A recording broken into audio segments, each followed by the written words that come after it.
Alright, I've been holding off on recording this because it's obviously raining, which forces me to elevate my speech, which people pretend is yelling, even at this level. It doesn't really matter how calm I talk when somebody decides that they want to play victim, though. So this is a continuation on the conversation with Claire Jordan about the abuses against her, as well as, well, many other people. Some of her predators harmed others. And there's a lot to be said for the fact that she is willing to speak up still. It's a scary thing to do. It can often make you a target. We're 16 minutes and 56 seconds into the video, I guess. I backed it up just a little bit. Only a few seconds. It's not like I backed it up for 20 minutes or something. One thing, if I'm able to get the screensaver up, or screenshot, or whatever it's called, Claire Jordan has an IQ of 141. She's in the 99th percentile of intelligence. What that means is if you had 100 people in a room, she would be smarter than 99% of them. So, sorry about the belching. If I'm able to, that's going to be the screensaver for this video. Make sure I keep out anything that could be, what do you call that? There's the stuff I'm allowed to show and I'm allowed to say, and then there's the stuff that is covered and protected. And this is stuff that she has given me permission to show, which is important.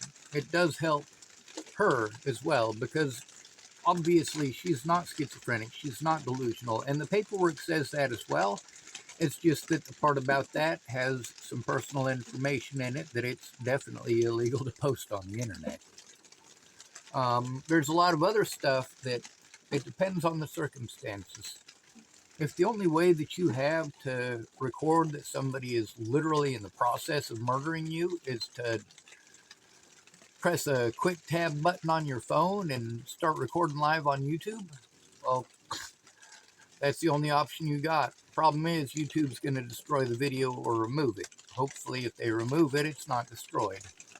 Hopefully, murder investigators will be able to get access to that video after you guys have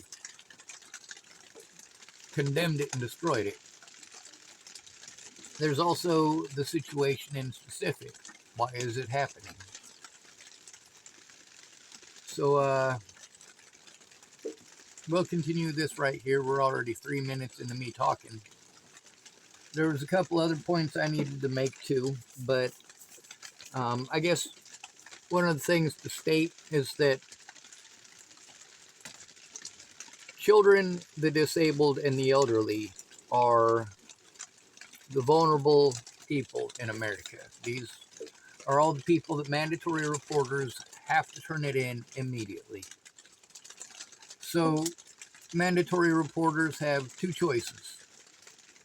One, they can do their job as a mandatory reporter immediately.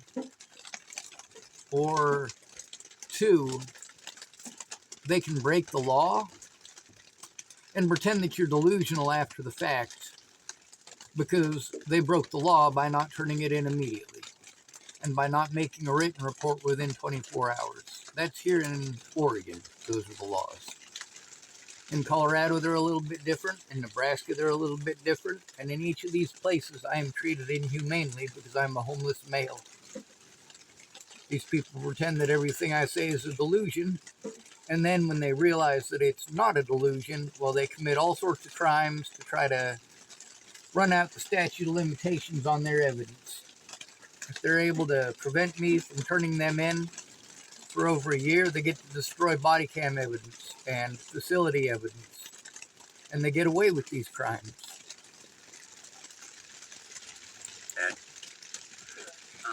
But the situation with Natalie Ballin here, the A&E thing, obviously you can verify that that's real. You know, what reaction did you have in the 14 minutes or whatever that you were actually able to watch? Obviously, because it was a little too close for comfort, you know? It's dragging along, and then everything gets twisted. But, like, I think the end of that episode, they even show, like, the guy who did it. All right, because the amount of rain and because she's super quiet in this, I'm going to pause it for just a few.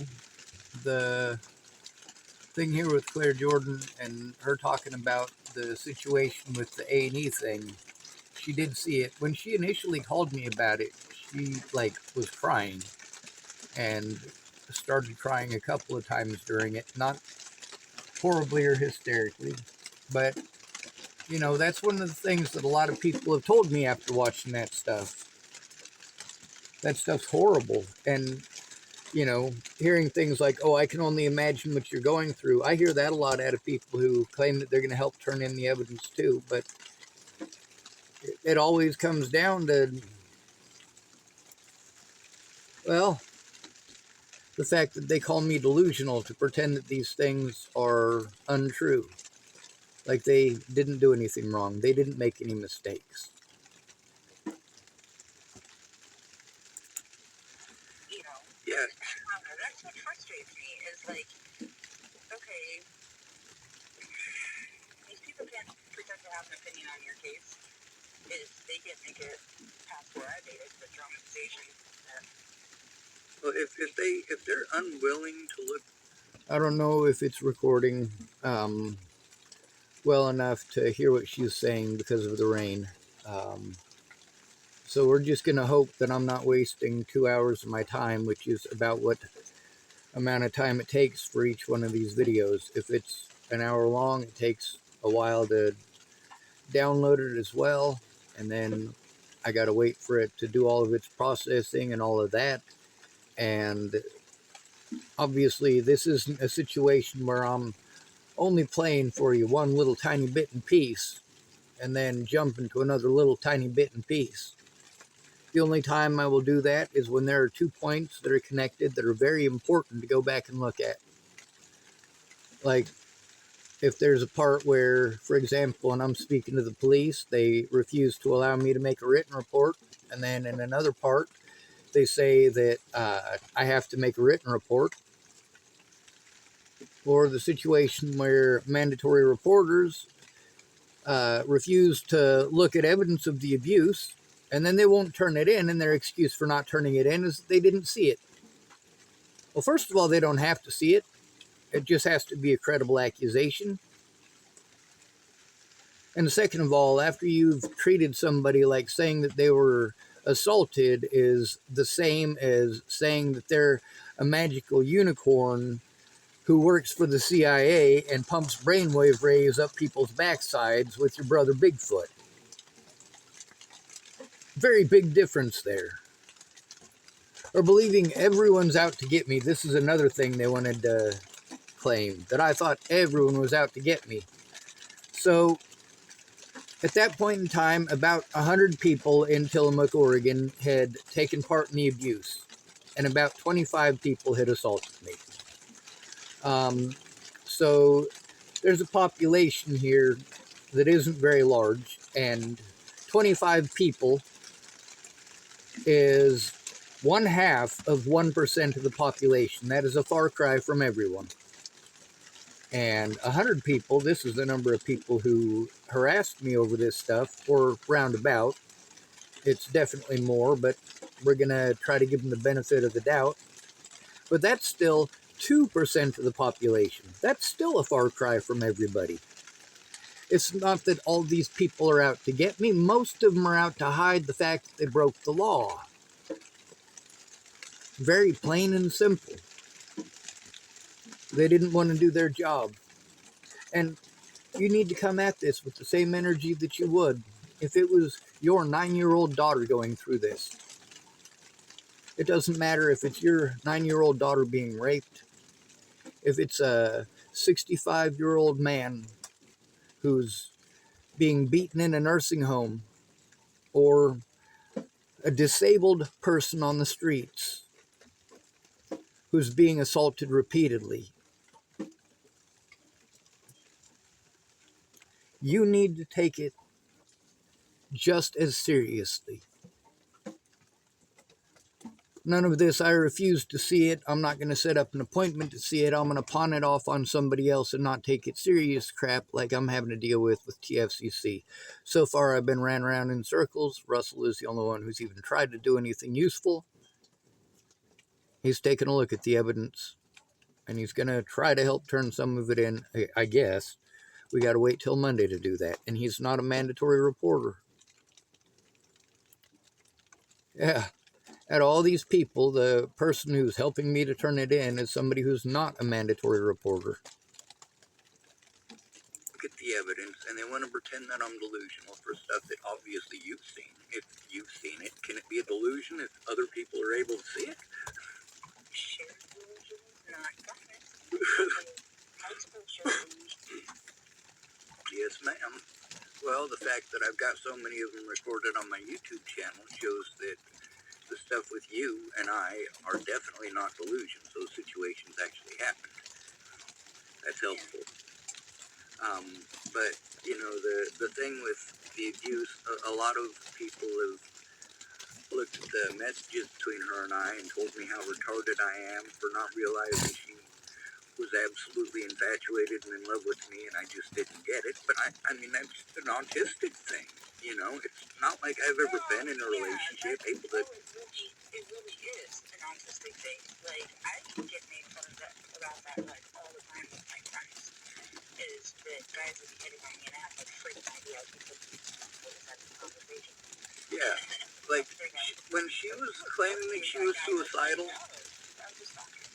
You can hear there, she's trying to talk, and I'm talking over her. That's something I shouldn't be doing. But also, there's part of the issue of not being able to hear her very well, and part of the issue of the rain going on right now. I'm hoping that you guys are able to hear it all, but it's being difficult. She was telling me that she was going to kill herself if I didn't go to Virginia. The thing with that is, you know, one of my friends explained to me...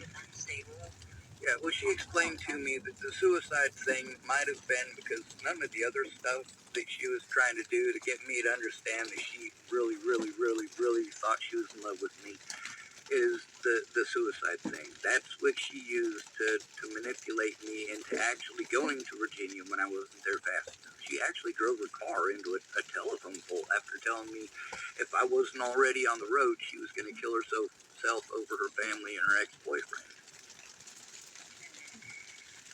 So, I mean, you know, it's a situation where, yeah, I went. I didn't want her to kill herself, but also, you know, for me, it wasn't a situation where I thought we were going to be boyfriend-girlfriend. It was a situation where if her family is driving her to commit suicide, I understand completely. You ever met my family?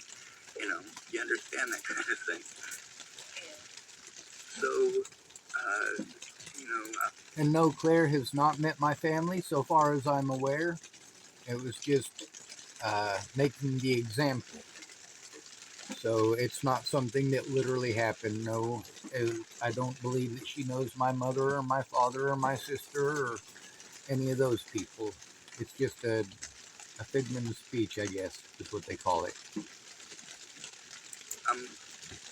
I'm being treated like I'm delusional for evidence that exists. In order to get anybody in the media to listen to this, I have to make a call with somebody who knows what's going on. A lot of people have had mental breakdowns over watching, you know, 5 or 6 minutes worth of evidence in this situation. A lot of my female friends especially, a couple of them ended up in the corner literally crying about what they were seeing on the internet and couldn't watch it anymore. And, you know, you told me that it was making you cry and that you couldn't finish it. And, you know, that's a situation where I'm not saying you're not a real man because you cry, you know. You get that, right? So, She said, said it.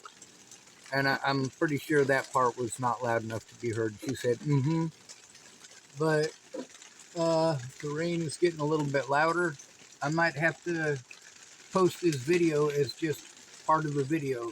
We're only 20 minutes into a conversation that's over an hour and a half long. There's a lot of stuff that I keep bringing up because there is evidence of it. These are important details. And, you know, one of the biggest things about our predators getting away is that we're having to go to people who need the details in order to prosecute, but they don't want to hear the details. We're feeding them too much information and so on and so on. Well, how about you pull out your recording device and you record what I'm saying, first of all. And second of all, how about you don't try to just chop it up into pieces and pretend I said things I didn't. Intentionally reword what it is that I'm saying. As the recording with Melissa shows that she was trying to do yesterday morning.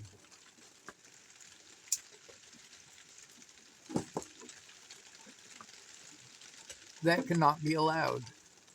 That kind of behavior cannot be allowed. And if she's going to be telling mandatory reporters who, by law, when they're told these things are happening, they have to drop whatever they're doing and report it immediately. That is literally what the law says. So if they do anything other than that, they're breaking the law. They don't want to get in trouble and they don't want to lose their jobs. So they have to pretend that you're delusional because they fucked up, or because they were lazy, or because they had the delusion that homeless victims are too stupid to try to get themselves educated and speak up. Yeah, homeless people have phones now in a lot of places. We can record you when you threaten to kill us. We can record it. We can record it when you're physically assaulting us and when you're pretending that we must be a pedophile or a rapist or a murderer as your excuse for doing so. Like that, but because I understand that you will understand the sentiment, you know, not everything that I'm saying is literal. We may not. I have empathy, an overwhelming amount of it, and I might come off as sterile sometimes, but that's because I get overwhelmed. It's an autistic thing. What happens if we show emotions? You sterile, and then you go into emotional swing, and then they're like, you must be bipolar, and it's like, no, I'm getting emotionally burned out because I am a high-functioning type of autism that feels way too much. Yeah. And that's very true. And then we're not heard because of autism. Because we have to control our emotions all the time and we're treated like there's not an issue because we're talking calmly, we're talking collectively. This is important. When you are trying to tell important details that show that you're telling the truth, mental health workers just write down ruminating. Well, from an investigation standpoint, that's not ruminating. It's making sure that you put emphasis on important details. Like, hey, these two pieces of evidence, if you want to look at them by themselves, well, doesn't mean much. You put them side by side, it makes all the difference in the world. Like Shelley destroying that picture, and then we got evidence that she did that and admitted to it. We've also got evidence from Russell that shows that he did, in fact, and indeed see that picture, and he'd only been working there a couple of months. So it was up for a very long time. He also stated that it was a picture of me, just as Shelley did. Shelley stated that she shredded it, and he stated that it had some stuff on there about Natalie Bollinger. Put those side by side, it starts making sense. The shit that I've had to go through at CARE is ungodly horrible, and Claire had to go through the same thing. They human trafficked her kids, and then the services that were supposed to help her to try to do something about that instead took advantage of her for months here. She had to go digging through garbage cans to get cans and bottles that she could put into the machines to get 10 cents a piece off of them so that she could make enough gas money and food money to try to get to Florida to save her fucking kids. Jesus fucking Christ. Well, when you get overwhelmed and you can't leave the environment, that's even worse. When your predators control the situation and you're dependent on them. Part of my daughter's IEP in elementary school was that she was allowed to leave the room if something overwhelmed her and she started to have an autistic meltdown. She was allowed to change rooms. I'm supposed to, but they never followed through. Sometimes the teachers even told me that I just needed to have thicker skin, things like that. What I keep getting treated like is that I'm just whining about nothing. And in some of my classes, it was all right. In some of the classes, I was basically the brunt of every joke. When I was fat and people made fun of me a bunch for being fat, I took it pretty well. That's because at that point in time in my life, I was very young, and as fat as I was, if they decided to try to make a real big deal of it, I'd just roll over them. Like I was a very big boy. So obviously, I was not a bowling ball. Obviously, I didn't try being a bowling ball. But there's other stages in my life where the bullying was by a lot of different people. And of course, they'd bully me on the playground or on the way to school. And then at school, because it's a group of them bullying me. Well, then in school, if I tried to tell on the situation, well, it's their word versus mine. What am I supposed to do? It's the same thing that the police did here and in Chapel, Nebraska, and the same thing that many of my other predators have done. They use the mentally ill term to try to insinuate that I am schizophrenic and or delusional, and therefore everything that I say must be made up. This needs to stop. Just because somebody has no money doesn't mean that they should have no right or access to justice. Doesn't mean that it is magically okay to harm them just because they're different. And it's not okay to treat somebody who's autistic and highly intelligent like they're a schizophrenic retard. And I'm using that term the way that it is legally used. I've read Title 42 USC. like literally, I've sent you video after video of people threatening me and assaulting me and all sorts of stuff. And these people, unless you make a call with me and say, hey, these things really are happening, or Caroline makes a call with me, or any of these other people who have seen this stuff, nobody's going to do anything. And I've had to deal with internet nut jobs like, the thing with Shannon Alvarado, that was a shit show. That woman is crazy as shit, and it is stemming from her alcoholism. But I do want to state that I absolutely think that she is autistic. I absolutely do. And I believe that she's OCD. But that doesn't justify the fact that I had to go to people like that for help. People who reached out and told me that they wanted to help me, who have severe mental issues.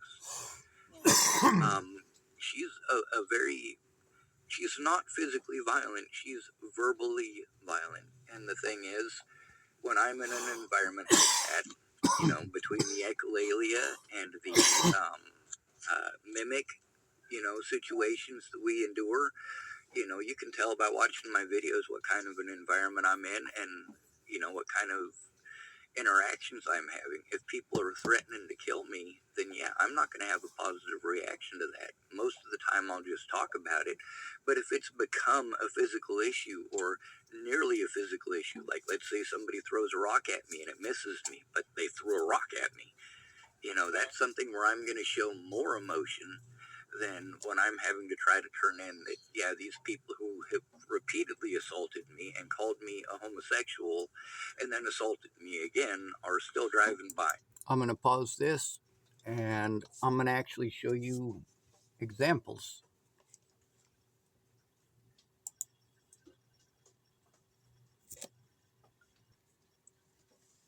Here's an example. So I don't know necessarily which one of my predators does these things when it first happens. And this is a situation where, like I said, If I don't record all the time, then I'm not able to record what started and what transpired. What started it is, this guy has been doing things like this for a while. He threw a rock at my vehicle, and he was also screaming that I hired somebody to beat him up.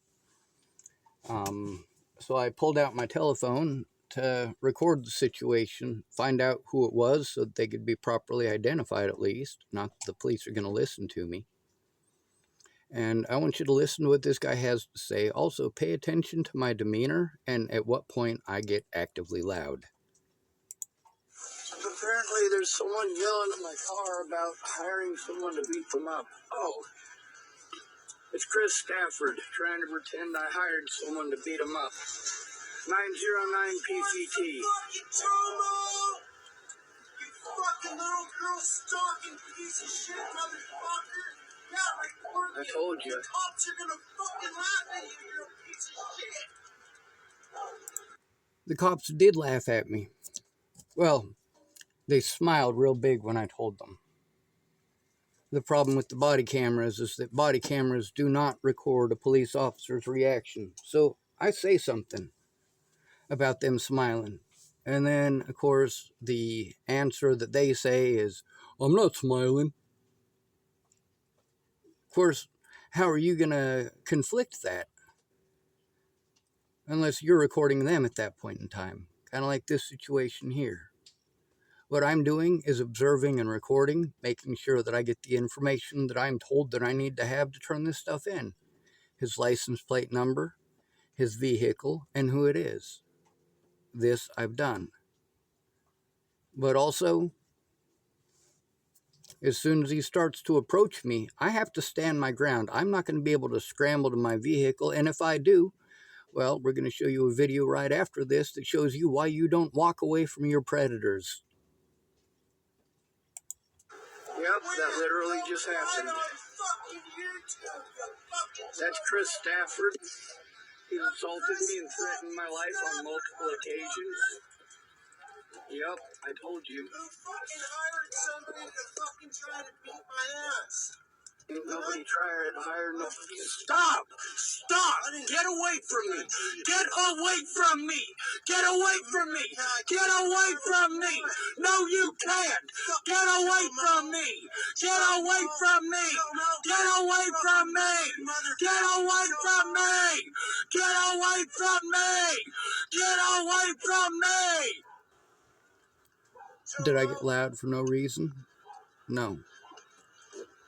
Absolutely not. This is at Tillamook Library parking lot. This is where all of these different agencies, when they said that they didn't have a room, and the police, when they said that they didn't have a room, told me to go to the library, go to the library, go to the library. What happens at the library? Well, that gives them a place where they know that when they have some time off and they want to go mess with somebody or they want to go mess with my vehicle, they know exactly where to find it and they know exactly where to find me. Of course, this is apparently what these guys want to call a delusion. Is it a delusion, or did that situation that you just watched actually occur? Did I get loud for no reason? Absolutely not. I was trying to claim I hired somebody to beat him up. What a fucking nut job. You hearing this goddamn schizophrenic bullshit out of this piece of fucking shit? Jesus fucking Christ. Now, these people don't like this stuff back. There's someone yelling at my car about hiring someone to... So we'll pause this again. All right, so we're going to take this all the way back to the very beginning. And we're going to press play. This is why you have to stand up to your predators. Look at what happens when she walks away. You can hear the things coming out of her mouth. You can hear what she's saying. You also see that man pursues her and socks her in the back of the head. And he does it loud enough you can hear it.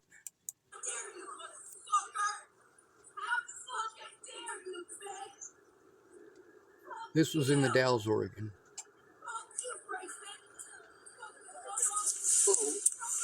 there, I saw him push her in my mirror, so I stood up.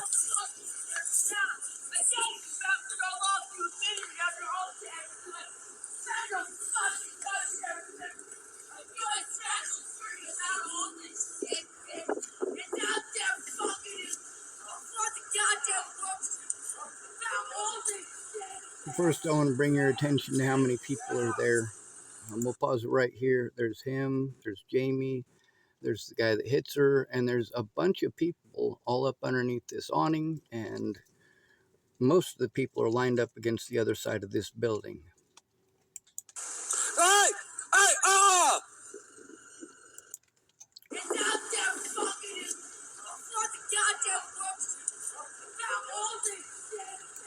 Here, we'll pause this. She's walking away from him right there. We'll see if it'll zoom in.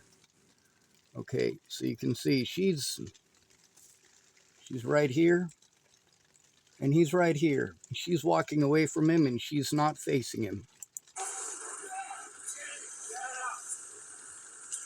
Hey!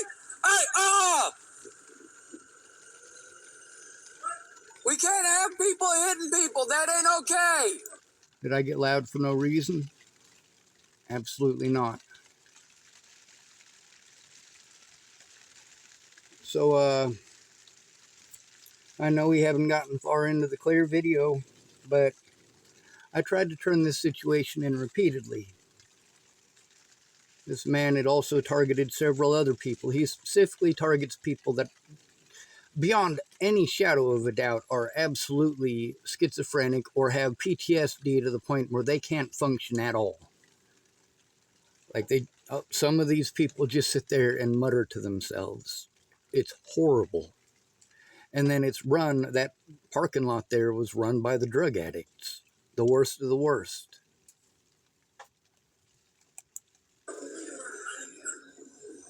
So, of course, because I yelled at him, he's coming towards me instead of at Jamie. I'm Sean Schwartz. And then from there, I try to diffuse the situation. But I stand my ground.